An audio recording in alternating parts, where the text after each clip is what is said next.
Today we've got a very unique case on sleeping with Dr. David. Gabby Grook is a 22-and-a-half-year-old Stanford student who can't stop eating in her sleep. Let's check out what's going on. So a year ago, I gained almost 20 pounds in 1 month. My pants didn't fit anymore. One day I bent over at school and my pants just split in half. I was heartbroken. I was lost. I didn't know who I was anymore. I had a problem.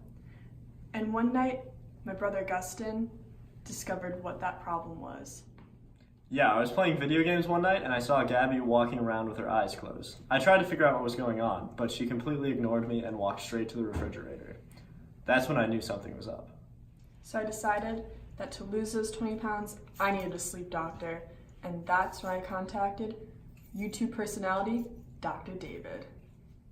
Hi, Gabby. Welcome to Dr. David's office. Pleasure to have you here. Please take a seat.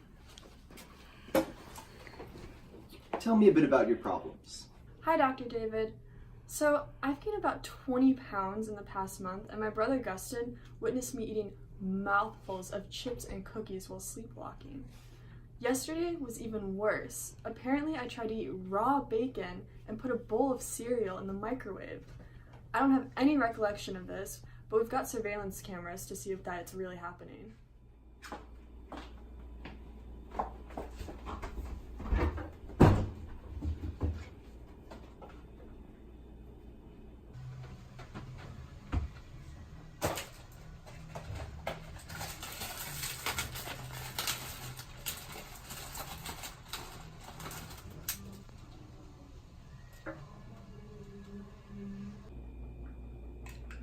It sounds like you may have a sleep-related eating disorder. I'm going to go ahead and ask you a couple questions with regards to your symptoms just so we can really get at the root of the problem. So just to confirm, you aren't waking up in the middle of the night to go and eat, are you? No, I've been entirely asleep. So after viewing Gabby's tape, it's clear that she was indeed asleep at the time of consumption.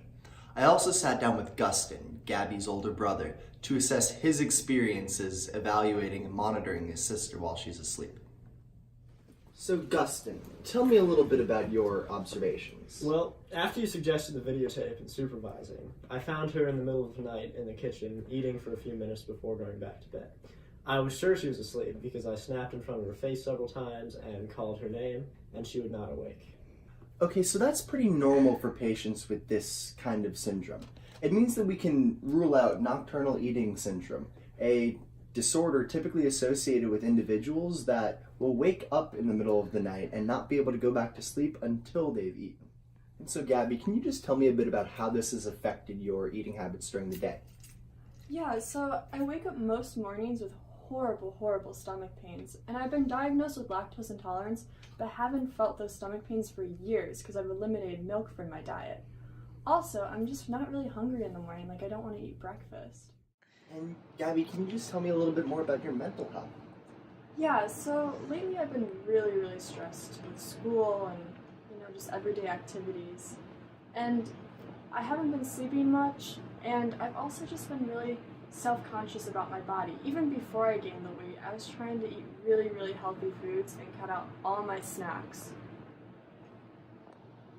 Well, Gabby, I think I'm going to diagnose you with sleep-related eating disorder, an SRED.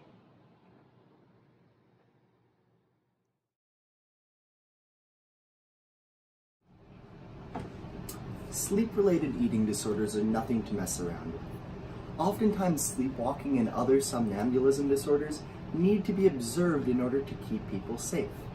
Sometimes in rare situations, sleepwalkers can even become violent and are definitely at risk of hurting themselves and others. We're glad to have caught Gabby's problem when we did to find her a healthier solution to her habits and solve contributing factors while she's awake that are potentially causing this issue. Always remember, the sleeping brain is an active brain. What happens in your sleep is often linked to the problems that happen when you're awake. I think one way that we can fight this, Gabby, is to limit the amount of stress that you're experiencing in your life. I recommend that you go and sign up to see a counselor. Stanford has wonderful resources at the CAPS office for you.